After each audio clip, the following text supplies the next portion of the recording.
మేడారం మహాజాతర ముగిసింది. దేవతల వన ప్రవేశంతో 4 రోజుల మహాఘట్టం పరిసమాప్తమైంది. ఈసారి దాదాపు 1.5 మంది భక్తులు దర్శించుకున్నట్లు అధికారులు ప్రకటించారు.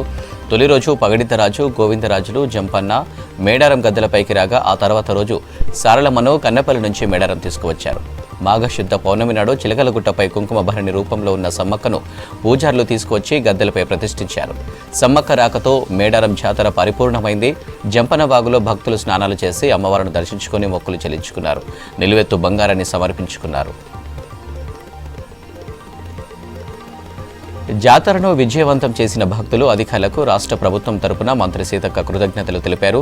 20 శాఖల అధికారులు జాతర పనుల్లో కష్టపడి పనిచేశారని, భక్తులకు ఇబ్బంది లేకుండా కృషి చేశారని అన్నారు. 1,35,00,000 మంది భక్తులు అమ్మవార్లను దర్శించుకున్నారని చెప్పారు మంత్రి సీతక్క. సమ్మక్క, సారలమ్మను దర్శించుకున్న భక్తులు మేడారం నుంచి తిరుగు ప్రయాణమయ్యారు. దీంతో మేడారం తాడువాయి రోడ్డుపైన వాహనాల రద్దీ నెలకొంది. ధరణి పెండింగ్ సమస్యలను వెంటనే పరిష్కరించాలని అధికారులకు సీఎం రేవంత్ రెడ్డి ఆదేశాలు జారీ చేశారు. యుద్ధ ప్రాతిపదికన ధరణి సమస్యలు పరిష్కరించాలన్నారు. రాష్ట్ర వ్యాప్తంగా 2,45,000 ధరణి దరఖాస్తులు పెండింగ్లో ఉన్నాయన్నారు. వాటి పరిష్కారం కోసం మార్చి మొదటి వారంలో అన్ని మండలాల్లో ప్రత్యేక కార్యక్రమం ఏర్పాటు చేయాలన్నారు. ధరణి కమిటీ సీఎం రేవంత్ రెడ్డికి నివేదిక అందించింది. కమిటీ ఇచ్చిన నివేదిక ఆధారంగా శాశ్వత పరిష్కారాలు చేపట్టాలని అధికారులను ఆదేశించారు సీఎం. అప్పటి వరకు తక్షణం పరిష్కరించాల్సిన సమస్యలపై దృష్టి పెట్టాలన్నారు. సచివాలయంలో ధరణి కమిటీతో రివ్యూ చేశారు రేవంత్. జీవో 317 సమస్యలపై ప్రభుత్వం కేబినెట్ సబ్ కమిటీని వేసింది. మంత్రి దామోదర రాజనరసింహ నేతృత్వంలో కమిటీ ఏర్పాటు చేశారు. జీవో 317 సమస్యలపై పరిశీలించి ప్రభుత్వానికి కమిటీ నివేదిక ఇవ్వనుంది. జీవో వల్ల స్థానికత కోల్పోయామని కొంతకాలంగా టీచర్లు ఆవేదన వ్యక్తం చేశారు. గత ప్రభుత్వానికి అనేకసార్లు ఫిర్యాదు చేశారు. దీంతో 317 జీవో సమస్యలపై ప్రభుత్వం సబ్ కమిటీ వేసింది. త్వరలో నిజాం షుగర్ ఫ్యాక్టరీని ఓపెన్ చేస్తామన్నారు మంత్రి శ్రీధర్ బాబు. అందుకోసం నిపుణుల సలహాలు తీసుకుంటున్నామన్నారు. ఎన్నికల కోసమే బీజేపీ చెరకు ధర పెంచిందని ఆరోపించారు మంత్రి. వ్యవసాయ ఆధారిత పరిశ్రమలను రాష్ట్రంలో ఏర్పాటు చేస్తామన్నారు శ్రీధర్ బాబు. ప్రభుత్వం నియమించిన cabinet sub committee Nizam sugar ఫ్యాక్టరీని సందర్శించి మంత్రి శ్రీధర్ బాబు నేతృత్వంలోని కమిటీ రైతులతో ముఖాముఖి నిర్వహించింది. చిట్చాట్లో మంత్రి పొన్నం ప్రభాకర్ కీలక వ్యాఖ్యలు చేశారు. వీఐపీల దగ్గర ఉన్న డ్రైవర్స్కు డ్రైవ్ టెస్టులతో పాటు ఫిట్నెస్ టెస్టులు చేస్తామన్నారు. రవాణా శాఖ మంత్రి పొన్నం ప్రభాకర్ 3-4 రోజుల్లో ఈ ప్రక్రియ స్టార్ట్ చేస్తామన్నారు. దీనిపై అందరికీ లేఖలు రాస్తున్నామన్నారు. ఈ అంశాన్ని రవాణా శాఖ సుమోటోగా తీసుకుందని చెప్పారు. ప్రముఖులు ఎవరిని పడితే వారిని డ్రైవర్లుగా పెట్టుకోవద్దన్నారు. అనుభవం ఉన్న వారిని మాత్రమే డ్రైవర్లుగా పెట్టుకోవాలని సూచించారు. డ్రైవింగ్పై అనుభవం లేని వారిని పెట్టుకొని రోడ్డు ప్రమాదాలకు గురి కావద్దన్నారు. చుట్టాల అబ్బాయి అని స్టీరింగ్ ఇస్తే ప్రమాదాలు జరిగే ఛాన్స్ ఉంటుందన్నారు. సూర్యాపేట జిల్లా చింతలపాలెం మండలం నక్కగూడెం ఎత్తిపోతల పథకం పునరుద్ధరణ పనులకు శంకుస్థాపన చేశారు రాష్ట్ర మంత్రులు భట్టి, ఉత్తమ్ కుమార్ రెడ్డి. 37,000 కోట్ల 50 లక్షల వ్యయంతో పునరుద్ధరణ పనులు చేపట్టనున్నారు. తమదే ప్రజల కోసం పనిచేసే ప్రభుత్వం అన్నారు డిప్యూటీ సీఎం మల్లు భట్టి విక్రమార్క. గత ప్రభుత్వాలు పేదల కోసం పనిచేసి ఉంటే ఈ ప్రాంతాలు అభివృద్ధి జరిగేవన్నారు. గత బీఆర్ఎస్ సర్కారు కట్టిన కాళేశ్వరం ప్రాజెక్టు 3 ఏళ్లు పూర్తి కాకముందే కూలిపోయిందన్నారు మంత్రి ఉత్తమ్ కుమార్ రెడ్డి. గత ప్రభుత్వాల నిర్లక్ష్యం కారణంగా రోడ్లు, లిఫ్టులు పనిచేయడం లేదన్నారు మంత్రి కోమటిరెడ్డి వెంకటరెడ్డి. ఎంపీ ఎన్నికల్లో మెజారిటీ సీట్లలో గెలిపే లక్ష్యంగా అధిష్టానంతో చర్చలు జరిగాయని అన్నారు బీజేపీ సీనియర్ నేత ఎంపీ లక్ష్మణ్. పార్లమెంటు ఎన్నికల తయారీ, రోడ్ మ్యాప్పై డిస్కస్ చేశామన్నారు. రాష్ట్రంలో జరుగుతున్న విజయ సంకల్ప యాత్రపైన చర్చించామన్నారు.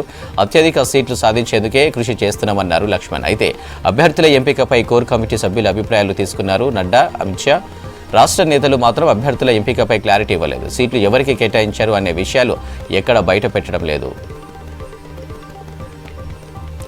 తెలంగాణలో జరిగిన గొరిల్లా స్కామ్పై కేంద్ర ప్రభుత్వం విచారణ చేస్తామన్నారు కేంద్ర పశుసంవర్ధక శాఖ మంత్రి పురుషోత్తం రూపాల. స్కామ్కు బాధ్యులైన వారిపై కఠిన చర్యలు తీసుకుంటామన్నారు. హైదరాబాద్లో జరిగిన విజయ సంకల్ప యాత్రలో రూపాల పాల్గొన్నారు. ఆటోలో కొద్ది దూరం ప్రయాణించారు కేంద్ర మంత్రి. ఆటో డ్రైవర్ల సమస్యలు పరిష్కరించాలని రాష్ట్ర ప్రభుత్వాన్ని డిమాండ్ చేశారు పురుషోత్తం రూపాల. ఈశ్వరిబాయి మహిళా హక్కుల కోసం ఎంతో పోరాటం చేశారని చెప్పారు ఆమె కూతురు మాజీ మంత్రి గీతారెడ్డి. ఈశ్వరిబాయి వర్ధంతి సందర్భంగా సికింద్రాబాద్ ఈస్ట్ మారేడుపల్లిలోని ఆమె విగ్రహం దగ్గర దళిత గిరిజన సంఘాలతో కలిసి నివాళులర్పించారు గీతారెడ్డి. రాష్ట్రంలో అధికారంలోకి వచ్చిన కాంగ్రెస్ పార్టీ అధికారికంగా ఈశ్వరిబాయి వర్ధంతి నిర్వహించిందని చెప్పారు. ఈశ్వరిబాయి చేసిన కృషి వల్లే దళితులు, గిరిజన హక్కులపై మాట్లాడుతున్నారన్నారు నేతలు. పొత్తుల్లో భాగంగా ఏపీలో టీడీపీ జనసేన ఉమ్మడి అభ్యర్థులను ప్రకటించింది. 99 సీట్లతో టీడీపీ జనసేన ఫస్ట్ జాబితా విడుదల చేశాయి.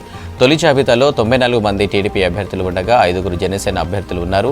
మిగిలిన అభ్యర్థులను త్వరలో ప్రకటించనున్నట్లు ఇద్దరు నేతలు ప్రకటించారు. మొత్తం 175 స్థానాల్లో 24 అసెంబ్లీ స్థానాలు, 3 పార్లమెంటు స్థానాల్లో పొత్తులో భాగంగా జనసేనకి ఇచ్చారు టీడీపీ చీఫ్ చంద్రబాబు.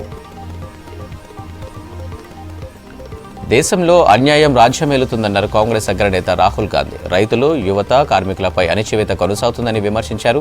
విద్వేషాన్ని ప్రేమతో అంతం చేయడానికే న్యాయయాత్ర చేస్తున్నామన్నారు. కేంద్రంలో అధికారం మారితేనే పేద ప్రజల తలరాతలు మారతాయన్నారు రాహుల్ గాంధీ. ఉత్తరప్రదేశ్లో కొనసాగుతున్న రాహుల్ భారత్ జోడో న్యాయయాత్రకు ప్రజల నుంచి భారీ స్పందన లభిస్తుంది. కేంద్రంలో బీజేపీ విధానాల వల్ల దేశంలో నిరుద్యోగం పెరిగిందన్నారు కాంగ్రెస్ పార్టీ జాతీయ ప్రధాన కార్యదర్శి ప్రియాంక గాంధీ. వచ్చే లోక్సభ ఎన్నికల్లో 10 ఏళ్లలో ఎదుర్కొన్న కష్టాలను దృష్టిలో పెట్టుకుని ఓటేయాలన్నారు. యువతకు ఉద్యోగాలు రానంత వరకు ఎలాంటి అభివృద్ధి జరగదన్నారు ప్రియాంక గాంధీ. కాంగ్రెస్ది బంధుప్రీతి, అవినీతి, బుజ్జగింపుల రాజకీయమన్నారు ప్రధాని నరేంద్ర మోదీ. కాంగ్రెస్ ఎజెండాలో ఏనాడు దేశ అభివృద్ధి లేదని విమర్శించారు. సుదీర్ఘకాలం దేశాన్ని పాలించిన కాంగ్రెస్ పార్టీ అభివృద్ధిపైన దృష్టి పెట్టిందన్నారు మోదీ. దేశ అభివృద్ధిలో గ్రామీణ ప్రాంతాలది కీలక పాత్ర అన్నారు ప్రధాని. ఆర్థిక వ్యవస్థ పుంజుకోవాలంటే పల్లెలు ప్రగతి పథంలో పయనించాలన్నారు.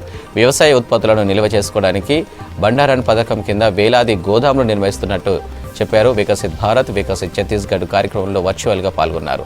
రాయ్పూర్లో 34,400 కోట్ల విలువైన పలు అభివృద్ధి పనులకు శంకుస్థాపన చేశారు మోదీ.